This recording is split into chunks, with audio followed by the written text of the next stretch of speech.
Donc on va avoir là maintenant la présentation des gagnants des challenges, de leurs résultats et un débat autour de ça qui vous sera présenté. Mais je voudrais commencer par remercier les mécènes qui ont financé tout ça, c'est-à-dire d'abord la fondation CFM qui nous soutient depuis le début. Et puis, depuis maintenant plus d'un an, je vous en avais parlé l'année dernière, mais vous étiez pour la plupart pas là, on a commencé une initiative qu'on appelle Matadata pour aider l'enseignement des maths aussi au collège, parce que finalement, ces challenges de données, c'est une manière de découvrir les maths de façon un peu différente, en passant par des vrais problèmes et en faisant émerger les maths à partir du problème plutôt que l'inverse. Et cette manière de faire des mathématiques, en fait, c'est la façon historique. Si vous prenez des gens comme Fourier, comme Gauss, comme la plupart des mathématiciens, les concepts de maths, la plupart du temps, ont émergé de problématiques, souvent de la physique, maintenant beaucoup de ces nouveaux domaines, la biologie et la science des données. Et l'enjeu, c'est de montrer pour des élèves de seconde, de première, de terminale, que les maths qu'ils font, ce sont des maths qui sont importantes pour résoudre des vrais problèmes et pour leur donner des perspectives, pour les motiver, puis aussi pour avoir une intuition un peu différente des mathématiques. D'ailleurs, une façon un peu moins formelle. Et donc, cette initiative qui est coordonnée par Hakim Viennet, on est en train maintenant de la développer avec l'éducation nationale, qui nous donne un accueil, je dois dire, assez enthousiaste. Et je voudrais remercier à cette occasion la Fondation NJ et LVMH qui nous soutiennent. C'est dans le cadre d'une initiative du Collège de France d'agir pour l'éducation, parce qu'actuellement, il y a un véritable enjeu, pas simplement en maths, mais aussi pour la lecture, aussi dans les petites classes, et donc c'est un aspect. Donc, et je voudrais juste conclure en remerciant Marine Néret, qui est ici, qui a été l'organisatrice de toute la saison précédente et qui nous quitte, qui part vers d'autres cieux. Donc je voudrais juste la remercier avant qu'elle introduise les...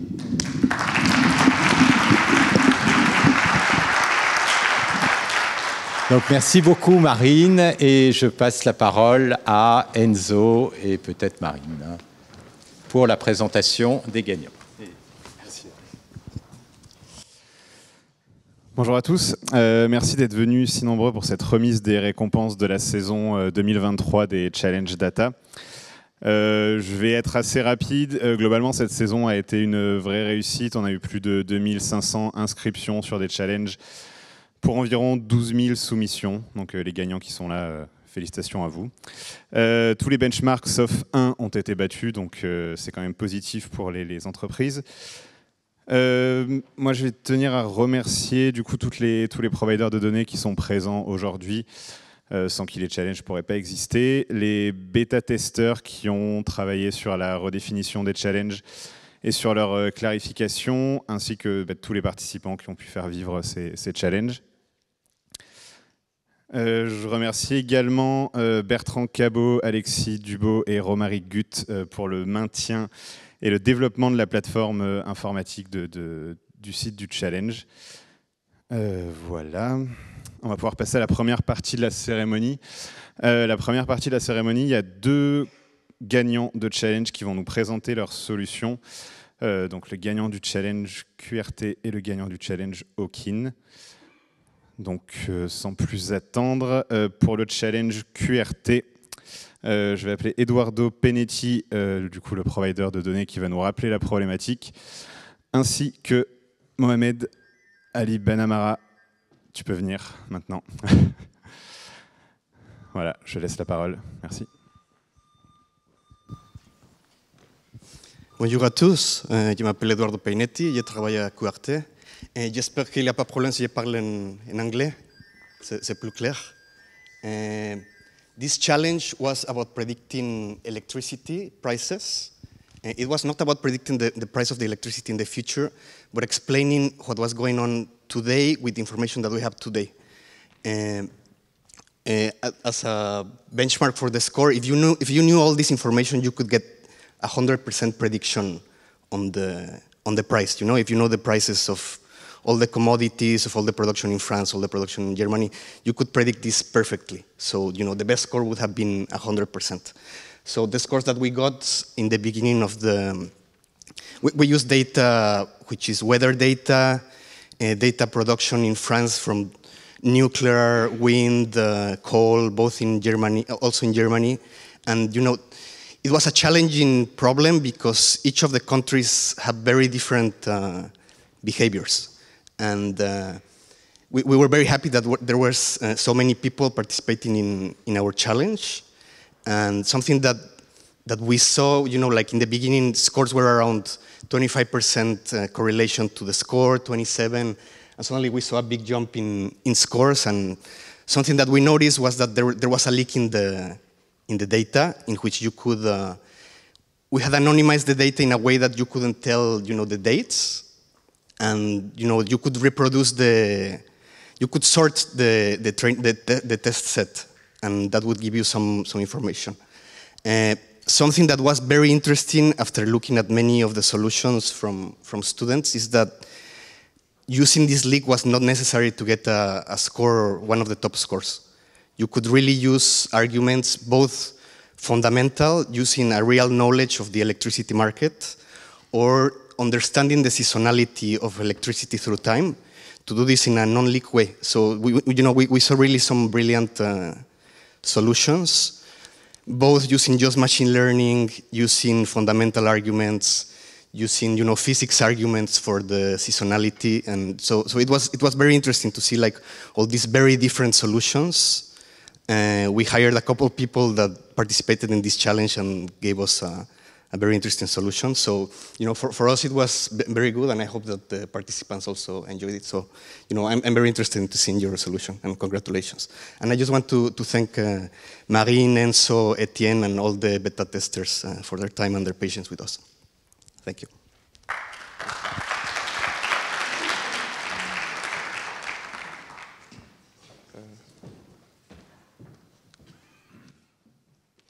Donc, bonjour, je suis Mohamed Ali Benamara, je suis étudiant en 3e année à l'INSTA Paris et le M2 MVA, et je vais vous présenter ma solution pour le challenge Can you explain the price of electricity par QRT.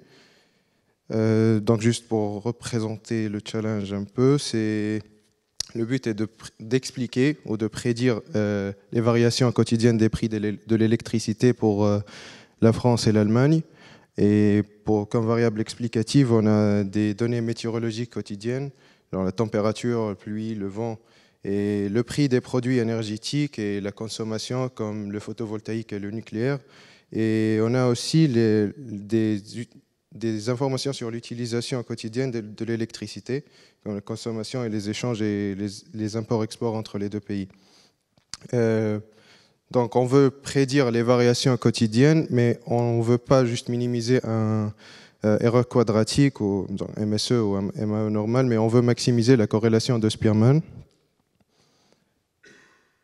Donc les idées principales de la solution sont juste dans la création des variables, genre le feature engineering, et un petit changement que j'ai fait sur le target. Alors pour la création des features, on peut voir que les données de consommation et les données météorologiques ne sont pas stationnaires. Alors pour la température pendant l'été, ce n'est pas vraiment la même distribution que la température pendant l'hiver. Et donc le premier challenge était d'enlever cette non-stationnarité.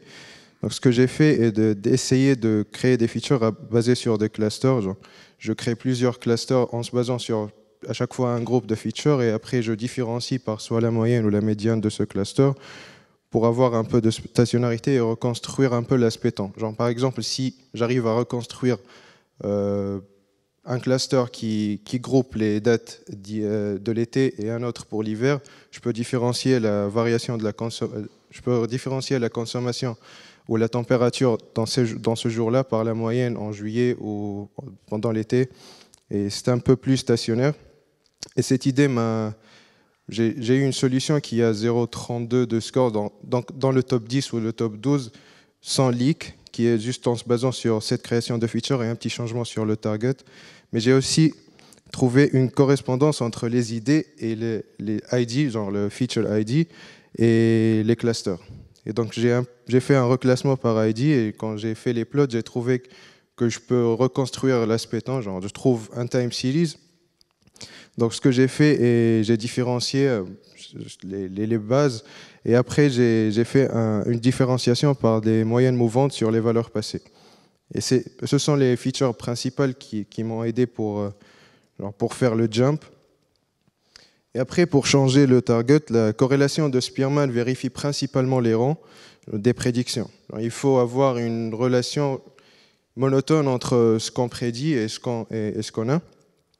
Ben, par contre, la plupart des algorithmes optimisent soit l'erreur quadratique ou absolue, genre MSE ou MAE, et même des petits changements dans l'MSE. Par exemple, dans le premier exemple, l'MSE est très faible, mais on a une corrélation de Spearman de 0,5, car le petit erreur entre 0,1 et 0,12 et 0,11 qui est prédite comme il faut, on a un flip dans les rangs et ça va induire une corrélation de Spearman de 0,5. Donc ce que j'ai fait, j'ai remplacé les targets par le rang. Alors, si on a 0,1, 0,11 et 0,2, on peut le remplacer par 1, 2, 3. Et même si on a un MSE plus grand, la corrélation de Spearman elle est un peu plus importante. Elle est bonne. Ce sont deux exemples un peu extrêmes, mais c'est l'idée qui m'a aussi aidé à faire un très bon jump. Et pour l'algorithme, j'ai essayé plusieurs modèles en se basant... juste un petit point sur ça aussi. Il y a plusieurs variations de soft ranking, dans des implémentations différenciables de la corrélation de Spearman. Mais j'ai expérimenté avec PyTorch et XGBoost, mais c'est pas très stable et c'est un surapprentissage direct après 2-3 itérations. Et pour l'algorithme, j'ai essayé plusieurs modèles linéaires, genre de régression linéaire, des lassos et des modèles basés sur les arbres. Et finalement, j'ai décidé d'utiliser principalement le CatBoost, car il est très bien avec les données catégoriques et la feature la plus importante est la feature de country, genre Allemagne ou France. Et après, j'ai fait un petit feature selection à partir du CatBoost que j'ai entraîné et je l'ai entraîné sur toute la dataset. C'est tout. Merci.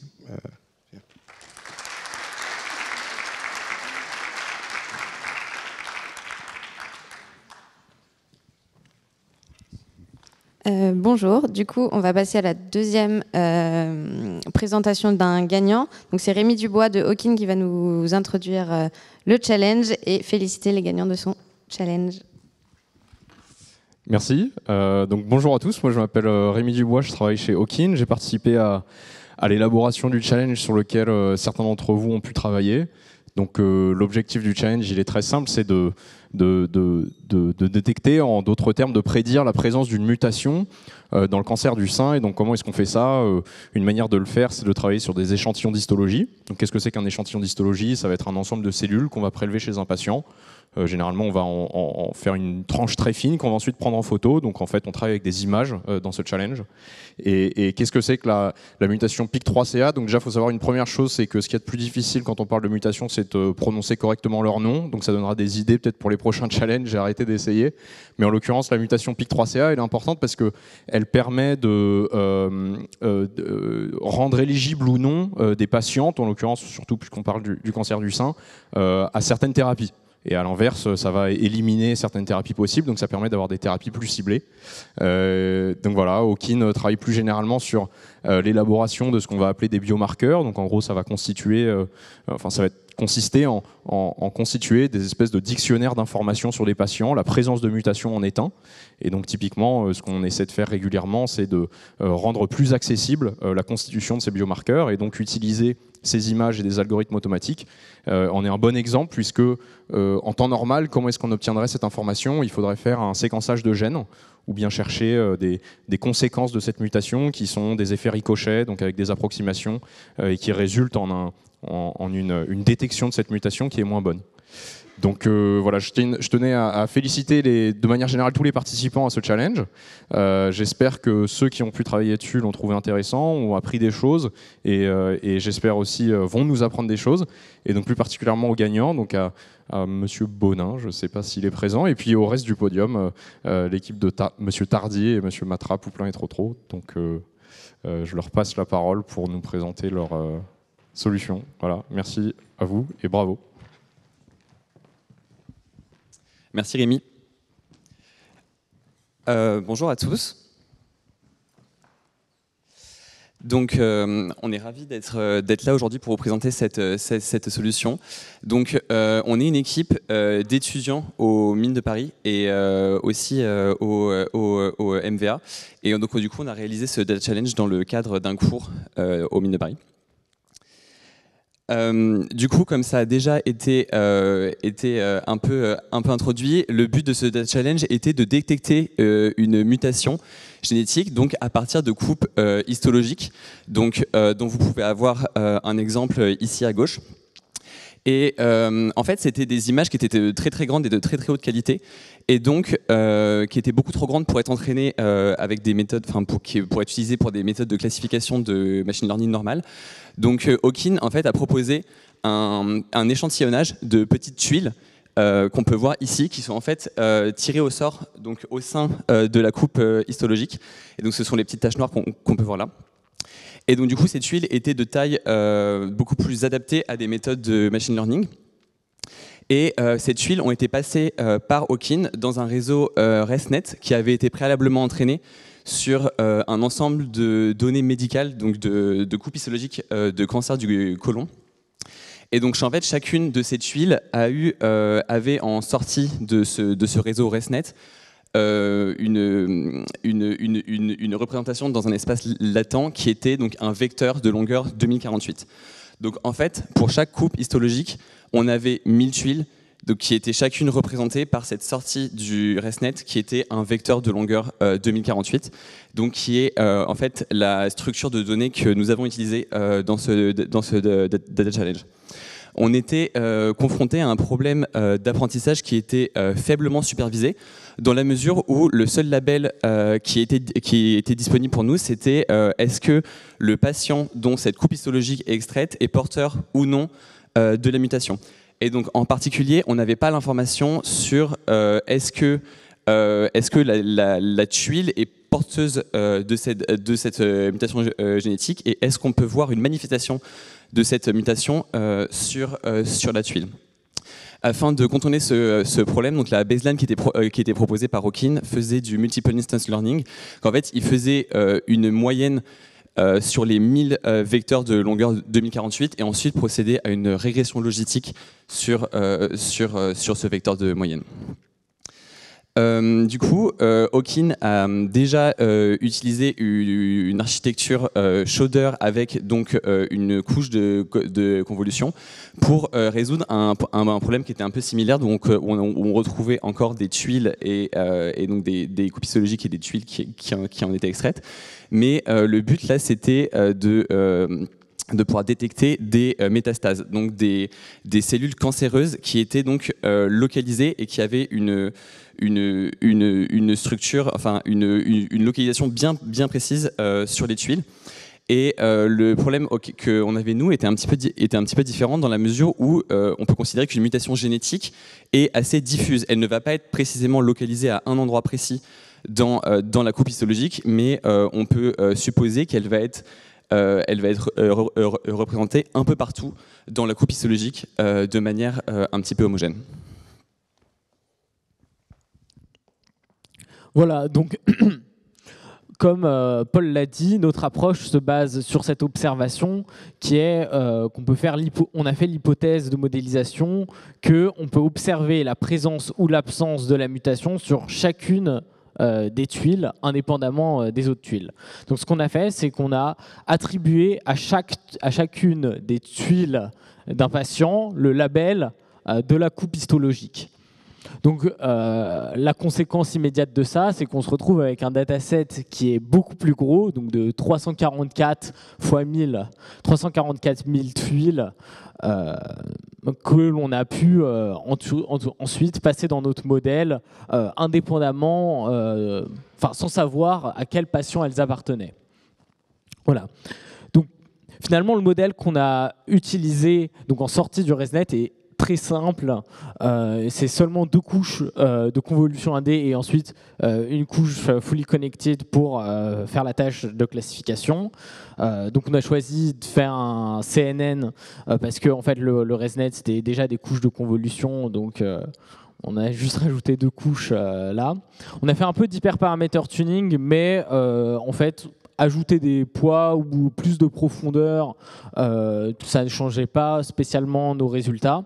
Donc une fois en fait, dans le cadre de notre cours au MIN, une fois qu'on avait ce modèle qui avait des performances bonnes, on n'a pas cherché à améliorer ce modèle de sortie.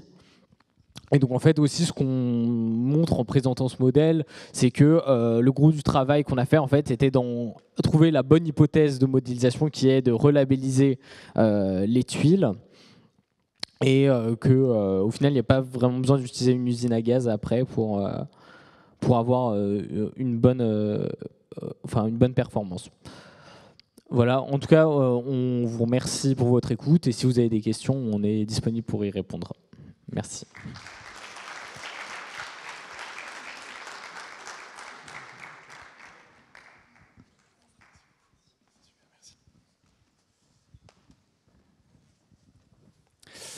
Pour la suite de la cérémonie, du coup là on va passer sur la phase challenge où malheureusement les gagnants n'auront pas le temps de présenter leurs solutions.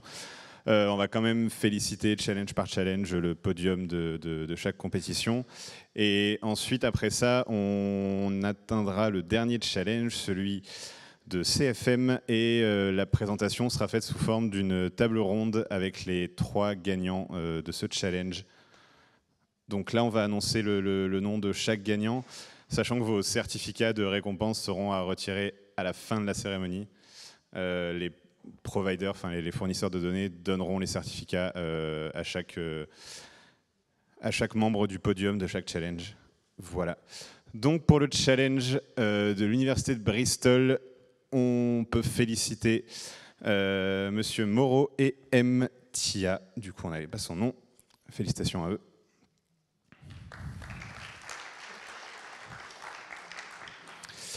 Pour le challenge proposé par Radium, on peut féliciter Jude Chai-Kondi, on peut féliciter l'équipe de Thibault Loiseau et on peut féliciter Hugo Masson. Bravo à vous. Pour BNP, c'est Mathurin H qui a remporté ce challenge, suivi de Yukihide Nakada et enfin Guillaume Pontus. Et pour Efficience, c'est un des premiers challenges remportés par Franck Zibi, mais pas le dernier, il en a remporté 4, 5 cette saison. Donc on peut applaudir déjà très fort Franck. On peut également féliciter Jérémy Dantan et l'équipe de Thomas Duboudin et Louis Schweital. Je prononce certainement mal. Félicitations à vous.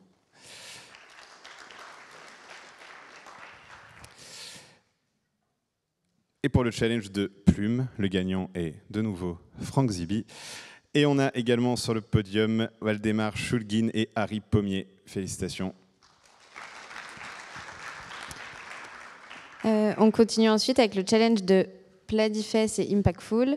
On félicite le gagnant Colin Lenoble. Je ne crois pas qu'il soit là, mais voilà. Et les seconds et troisièmes, Benjamin Morel et Paul-Émile Dunia.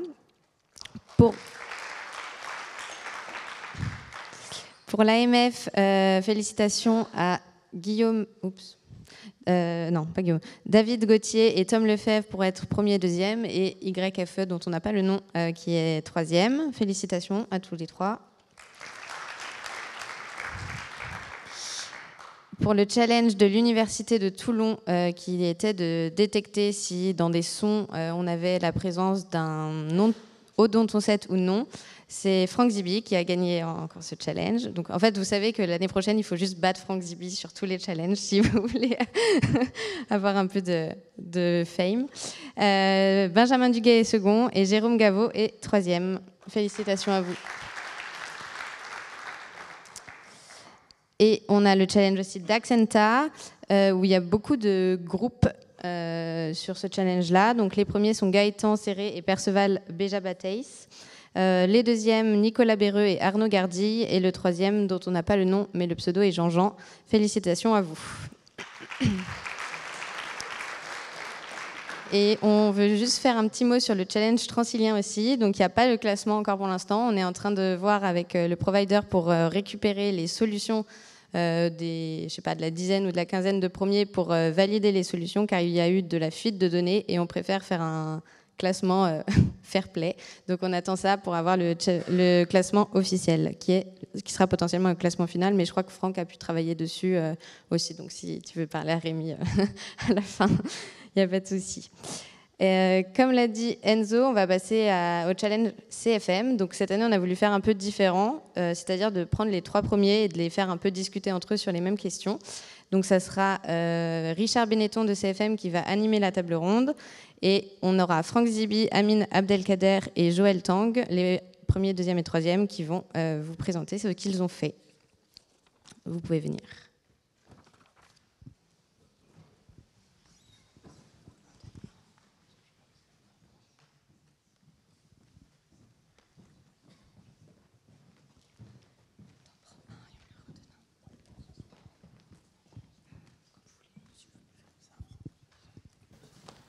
Bonjour à tous. Donc, je vais rappeler rapidement le challenge CFM qu'on a présenté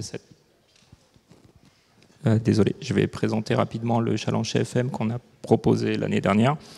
Donc le principe était relativement simple, c'est on donne l'évolution de prix du début de journée pour toutes les 5 minutes et il faut tout simplement trouver dans le sens dans lequel va évoluer le prix les 2 dernières heures.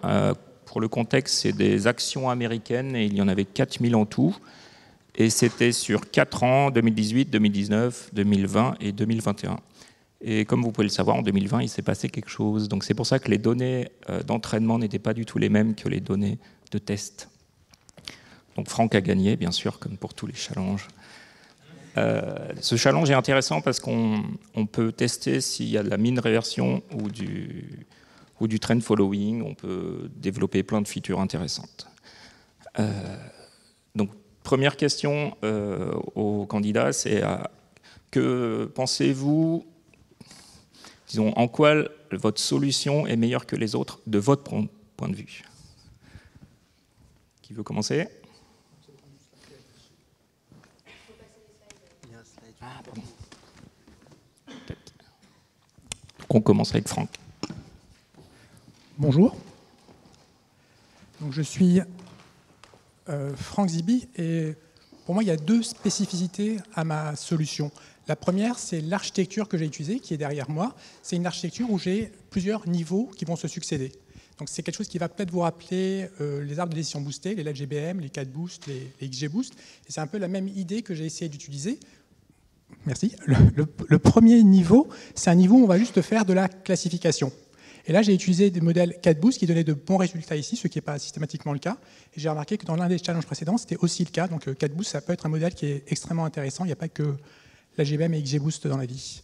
Le niveau 2, c'est un niveau où on va essayer d'estimer l'erreur commise par le précédent niveau. On va faire une estimation de résidus et pour ça, je vais volontairement utiliser plusieurs modèles totalement différents. Je vais utiliser des arbres de décision, mais je vais aussi utiliser des réseaux de neurones et notamment des réseaux RNN, des réseaux récurrents, des encodeurs-décodeurs avec des réseaux récurrents qui donnent d'assez bons résultats. J'ai testé une approche transformer, mais ça n'a pas permis d'améliorer les résultats. Donc là, en sortie, on va avoir plusieurs modèles qui, indépendamment, vont essayer d'estimer l'erreur de classification du niveau 1. Et le niveau 3, c'est un niveau qui va être extrêmement important dans ce type de challenge. Je vais utiliser un stacking regressor qui va combiner les différentes estimations du niveau précédent. Et c'est quelque chose qui est fondamental dans ce type de problème où il y a beaucoup de variance. L'utilisation d'un stacking regressor, donc d'un métamodèle, sur des modèles qui sont très divers, va avoir un impact extrêmement bénéfique sur les résultats. Et c'est souvent dans les Kaggle quelque chose qui est quasi indispensable pour ce type de challenge. Et enfin, le dernier niveau, c'est comme l'a dit Richard, c'est un niveau qui est très spécial à ce challenge. La distribution de probabilité sur le test set était très différente de la distribution de probabilité sur le training et sur le validation set. Ça veut dire qu'il fallait recalibrer ces résultats. C'est ce que fait ce quatrième niveau, de la distribution de probabilité obtenue sur le training et validation vers les probabilités du test set. Et enfin, la deuxième spécificité de ce challenge, de ma solution, c'est que j'ai développé pour ce challenge un premier outil de feature engineering pseudo-automatisé qui ne marche pas très bien. Et l'idée de cet outil, c'est de proposer des features, de recombiner des features numériques existantes et de les tester et de me dire si ça marche ou pas. Et pour ça, le seul critère que j'ai utilisé pour l'instant, c'est la somme des features importantes, la somme des shape values. Si la somme des shape values des features est supérieure à un certain seuil, alors je les recombine, sinon je les élimine directement. Voilà les deux spécificités de ma solution. Merci. Merci.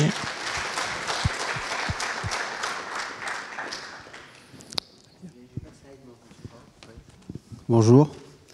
Alors bonjour, je suis Amine. Donc j'ai été classé deuxième là-dessus. Je vais vous donner en 2-3 minutes ce qui, je pense, a fait la différence dans ma solution. Alors dans ce petit premier morceau de 2 minutes, je vais vous dire ce qui m'a amené en score. Donc pour avoir une idée, le benchmark était à 41.7, je crois. Je crois qu'il y avait une bonne mêlée autour de 43.5. Et puis après, on pouvait monter très au-dessus vers 46, 51, je crois, pour Franck, en travaillant sur le sample, mais ça sera la question d'après. Mais je vais vous dire ce qui m'a amené à 43.5, déjà pour commencer. Je dirais, ma solution, ce qu'elle avait de spécifique, c'est que bon, j'ai utilisé l'IGBM, ce qui est un peu différent de Franck et Joël cette année, mais bon, moi j'ai utilisé l'IGBM. Et je pense qu'il a bien marché chez moi pour arriver là, c'était les features que j'ai créées. Donc une des features que j'ai créées, donc il y avait des slots de 5 minutes et il fallait trouver le mouvement pendant les 2 dernières heures de marché. Et ce que je voyais, c'est que quand j'étais trop spécifique au training set, très vite on commençait à overfitter. Donc il fallait trouver des features qui étaient assez robustes.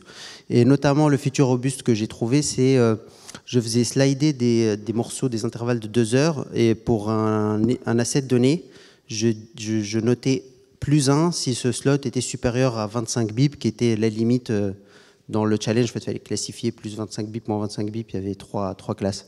Donc en fait, je faisais glisser cet indicateur de 2 heures, donc ça correspondait aux 2 heures de fin, et ça donnait un entier à la fin, c'est-à-dire cet asset a passé 30 fois, par exemple. Et je pense que ce feature, c'était assez robuste, et je pense que ça a bien marché pour ça. Donc ça, c'est un feature qui a très bien marché pour moi. L'autre feature, je pense, qui a très bien marché, c'est que pour un asset donné, donc il fallait donner un peu, pour chaque ligne, un peu des infos sur la journée et sur l'equity. Il ne suffisait pas seulement de dire qu'a fait cet asset pendant ce jour-là, il fallait dire voilà, des infos sur la journée et sur l'equity si possible, en faisant des group buy, des choses comme ça. Et ce que j'ai fait, en fait, c'est que pour un asset donné, j'ai fait une table des corrélations. Je savais, c'est-à-dire les assets les plus corrélés entre eux, enfin j'avais la liste. Et pour un asset donné, je mettais à côté le comportement des 50 assets les plus corrélés pendant ce jour-là, voilà, avec un indicateur du niveau de corrélation. Voilà, ça c'est les 2 features, je pense, qui ont été les plus efficaces pour moi, pour m'amener à peu près au niveau des 43.5 à peu près. Voilà.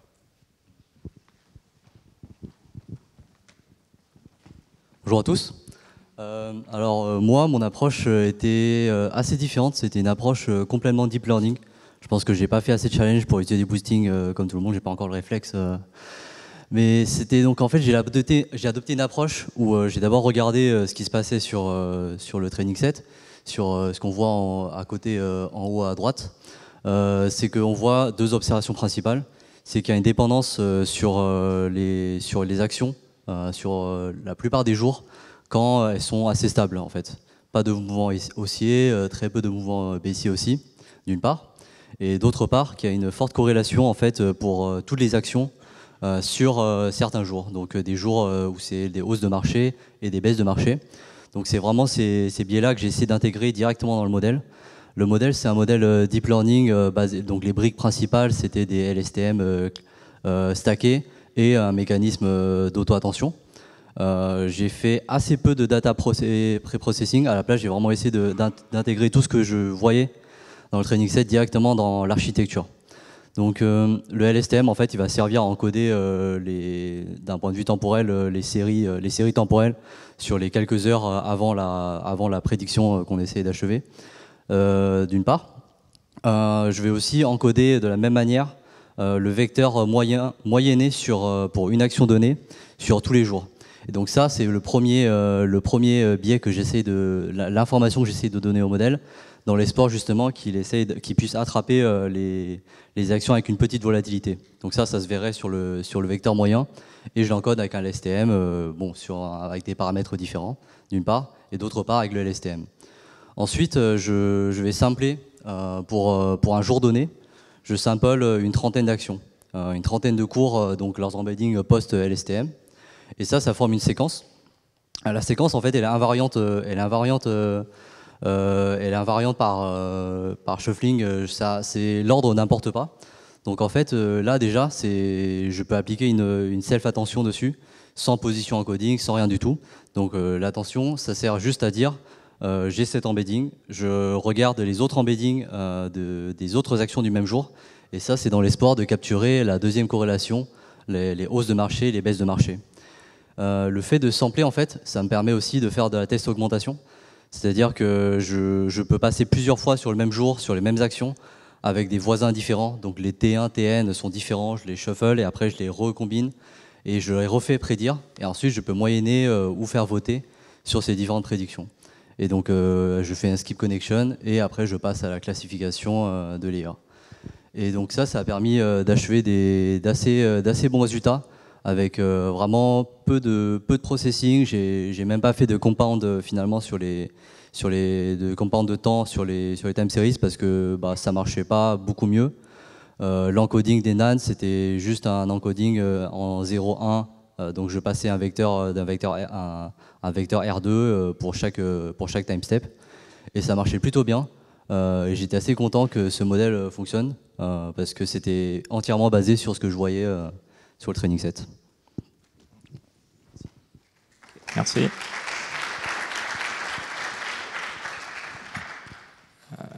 C'est plus une question sur la spécificité du challenge en fait.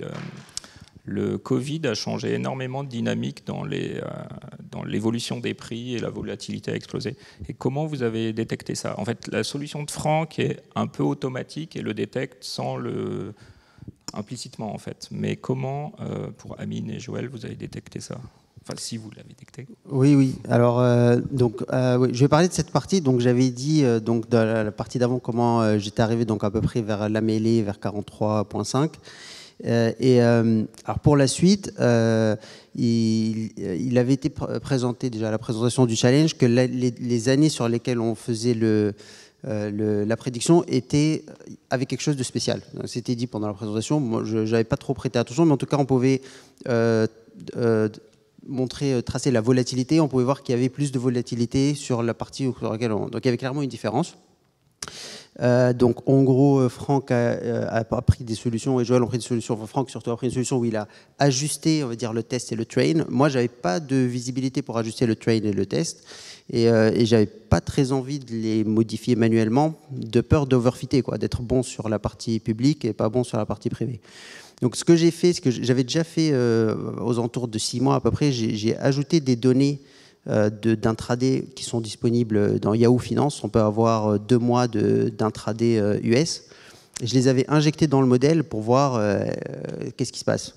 Donc je peux vous dire qu'avec 2 mois de Yahoo Finance, c'était trop fin. C'est trop fin. Même si on mettait 5000 assets, c'est-à-dire 2 mois versus 2 ans en fait, de données, c'était trop fin. Mais je me suis replongé sur cette idée vers la fin, 10 jours avant la fin. Et là, je suis allé chercher 4 ans de data. Donc, je suis allé chercher l'année 2019, 2020, 2021, 2022. Et en fait, je les ai injectés dans mon set. Et l'idée, c'est de dire, avec plus de data, ça va stabiliser le modèle, le modèle va réagir à un sample différent. Et c'est ce qui s'est passé. Donc on peut dire ça la réponse. Moi, pour m'adapter au test set, j'ai injecté des vraies data. Et c'est là que j'ai fait un saut vraiment significatif, donc de 43 vers 46 à peu près. Et je pense de manière générale, pour passer le cap des 43.5, il fallait faire quelque chose par rapport à la différence des deux. Donc voilà, en tout cas pour ma part, c'était ça. C'est pas vraiment utiliser les vraies données, vu qu'il a enrichi son modèle avec des données du monde réel. C'est dans la zone grise claire, on va dire. Et Joël? Oui. Alors moi, j'ai vraiment pas osé recalibrer mon modèle. Parce que j'avais déjà eu des mauvaises expériences quand j'essayais de calibrer sur le test public et bon, bah, ça se passait pas très très bien. Je regrette parce que j'ai appris que le sampling était identiquement suivait la même distribution entre le test public et le test privé. Donc ensuite sur les prédictions, quand j'ai analysé mes prédictions en fait sur le test set, je voyais tout de suite sur l'histogramme que c'était un aplat bleu, enfin un aplat de -1, donc c'était vraiment, ça se voyait que c'était baissier. Et la seule chose que je me suis permis de faire, c'est de regarder attentivement mon validation set, parce que donc je savais à peu près quels étaient les nombres de jours haussiers, baissiers ou flat. Et en fait, j'ai vraiment fait attention à ce que mon validation set contienne soit à peu près équilibré, à peu près stratifié, pour être sûr d'avoir un modèle qui était robuste sur à peu près toutes les situations. Voilà. C'est à peu près tout ce que j'ai fait. Mais j'aurais volontiers recalibré mes probabilités comme tout le monde. Et c'est une solution propre. Et donc, en fait, si tu avais eu la possibilité de continuer pendant des années sur ce challenge, tu aurais fait quoi comme solution? Sur la troisième question, du coup? Ouais. J'avais donc plusieurs modèles de deep learning qui suivent la même architecture que j'avais présentée. Entraîné en bagging, donc sur des training sets, des subsets différents. J'avais aussi analysé les probabilités, les calibrations, et je voyais qu'il se passait quelque chose de pas très net parfois sur certains de mes modèles overfittaient brutalement mais que sur vraiment des petits sets de mon training, de mon validation set. J'ai regardé la marge entre la prédiction 1 et la prédiction 2 et celle entre 2 et 3 pour avoir une idée, une sorte d'heuristique de la confiance de mon modèle. Et je voyais vraiment des scores à 0,9999 sur un subset très précis de certains modèles. Et donc ça, j'aurais aimé creuser bien plus, d'autant plus que je faisais de l'early stopping et je voyais qu'en fait que certains modèles entraînaient sur beaucoup plus d'époques sans que ça se voit vraiment sur la validation loss, ça baissait juste un petit peu, mais pas vraiment.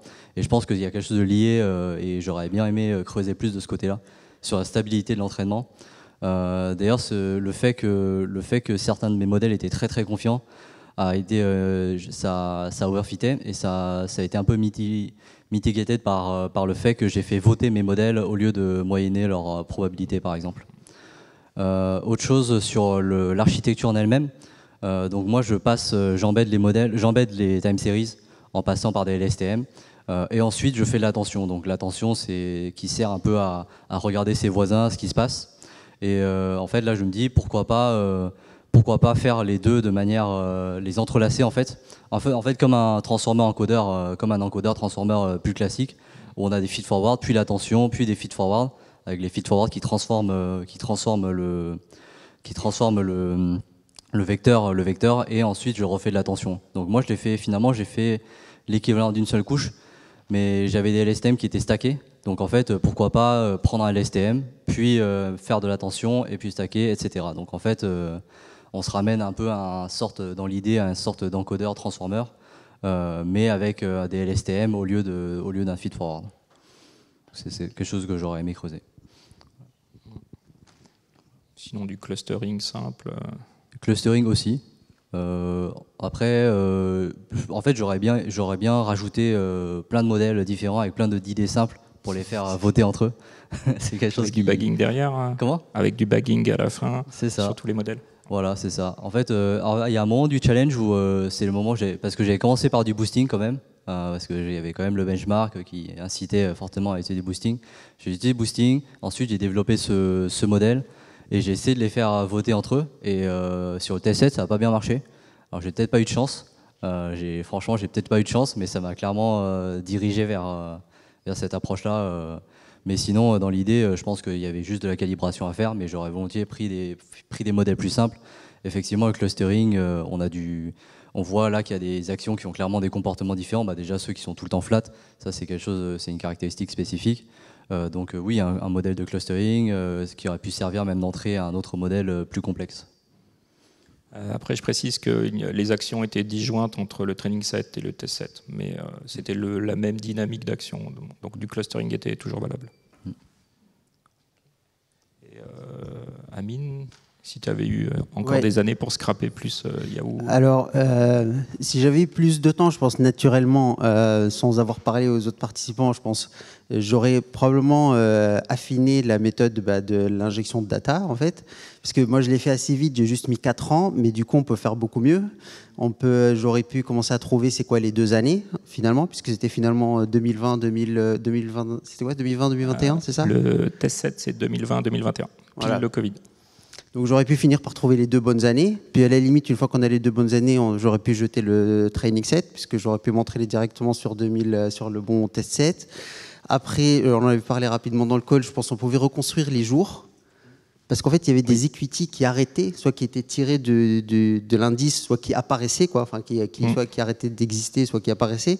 Donc en regardant ces equity qui montaient, qui partaient, on pouvait retrouver l'ordre des jours, en fait. Donc ça aurait été encore une étape supplémentaire. En fait, on aurait pu reconstruire, peut-être même retrouver les assets à un moment donné. Donc il y avait beaucoup de travail sur cette voie.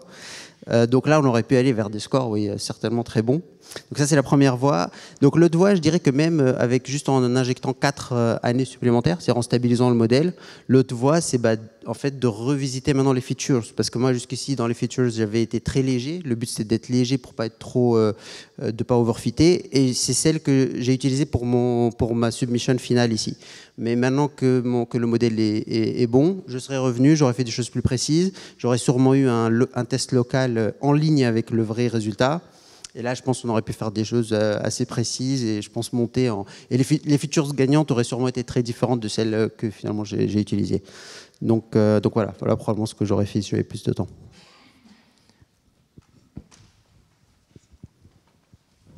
Et Franck, alors, si tu avais eu pas de limite à la soumission par jour et des années? Je pense qu'il y a 3 aspects assez orthogonaux sur lesquels j'aurais travaillé. Le premier aspect, c'est sur la partie modèle. Dans les modèles que j'ai utilisés, je n'ai pas utilisé de transformer. Et intuitivement, on se rend bien compte que les mécanismes d'attention apportent énormément dans ce type de challenge. Et donc, mon intuition, c'est comme l'a montré Joël dans sa solution, il peut être extrêmement profitable dans un même ensemble d'utiliser à la fois des mécanismes d'attention et d'autres mécanismes, typiquement LSTM ou GRU. Et c'est quelque chose qu'on a vu récemment dans tout ce qui est vision. Historiquement, on avait des réseaux de convolution, ensuite on est passé à des réseaux transformeurs, vision transformeurs, et on se rend compte aujourd'hui qu'en faisant à la fois de la convolution et des transformeurs et des mécanismes d'attention, on arrive à aller encore plus haut. Donc le premier aspect, c'est améliorer cette partie transformeur, ajouter cette capacité, donc c'est juste s'outiller davantage, et je pense que ça permet de monter encore plus haut. Le deuxième aspect, c'est sur la partie feature engineering. L'outil que j'ai développé, il est assez primitif. Pour vous donner quelques KPI, il arrive à tester à peu près 10 000 combinaisons de features en une journée sur GPU. Et sur ces 10 000 combinaisons, il va y en avoir peut-être 1 ou 2 qui sont pertinentes. Donc la rentabilité, elle n'est pas au rendez-vous. Et l'idée, c'est de trouver un moyen pour guider cette recherche et pour faire un parallèle avec l'hyperparamètre optimisation. Quand vous lancez une recherche bayésienne, il va y avoir un modèle qui va être entraîné derrière, un random forest par exemple, et ce modèle va pouvoir guider vers la recherche des bons hyperparamètres. Et c'est quelque chose d'équivalent que je cherche, que je n'ai pas trouvé, et qui permettrait d'aider énormément dans ce type de compétition où on fait l'hypothèse qu'on peut tester autant de combinaisons qu'on veut, où on n'a pas de limite de ressources GPU ou CPU derrière. Et il y a un troisième aspect qui est très important, c'est un peu, dans la vraie vie, il y a des conditions de production, de maintenance, de support, et dans la majorité des projets de data science, à part peut-être les LLM, le coût de développement est nettement inférieur au coût de support et de maintenance qui va arriver derrière. Et l'un des objectifs que j'ai essayé dans ce challenge, c'était de trouver une solution qui était plus simple que la solution qui m'avait permis de gagner il y a 2 ans le challenge CFM. Je n'ai pas totalement réussi parce que ça reste une solution compliquée. Je pense qu'on peut arriver à une solution peut-être avec 3 modèles et arriver à des performances presque aussi bonnes avec 3 modèles. Mais c'est aussi un axe et clairement, dans toutes les solutions qu'on propose, il faut avoir derrière en tête que ces solutions vont passer en prod et qu'il va y avoir des coûts de maintenance qui peuvent être assez importants si on a mal géré ce qu'on a fait en production ou qu'on n'a pas pensé à toutes les possibilités.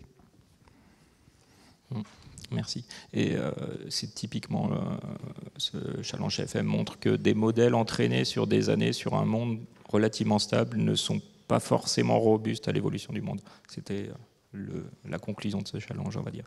Et il nous reste quelques minutes. Vous auriez des conseils aux candidats, en fait, sur... J'aurais un conseil, c'est quelque chose qui est extrêmement important dans une carrière en data science, c'est de toujours continuer à apprendre. Et C'est important parce que souvent, quand on commence sa carrière, on est extrêmement bien armé, on connaît plein de choses, et 10 ans après, on peut avoir oublié des choses. Et une question qu'on peut se poser chaque année, c'est qu'est-ce que j'ai appris durant l'année écoulée? Et si la réponse n'est pas grand-chose, il y a peut-être des questions à se poser. Et justement, avec ces Data Challenge, on a la possibilité, que ce soit en début de carrière, en milieu de carrière, à tous les niveaux, à tous les moments, de continuer à apprendre. Et c'est pour ça que je voudrais remercier les organisateurs, Marine, pour la dernière fois, Enzo, le professeur Stéphane Mala, l'ensemble des personnes qui proposent, des équipes qui proposent des challenges et qui permettent aussi bien à des étudiants, à des gens un peu plus seniors, de se tester, de se mettre à jour et d'apprendre énormément de choses. Et c'est ce que je fais grâce à ces challenges chaque année. Donc merci à vous.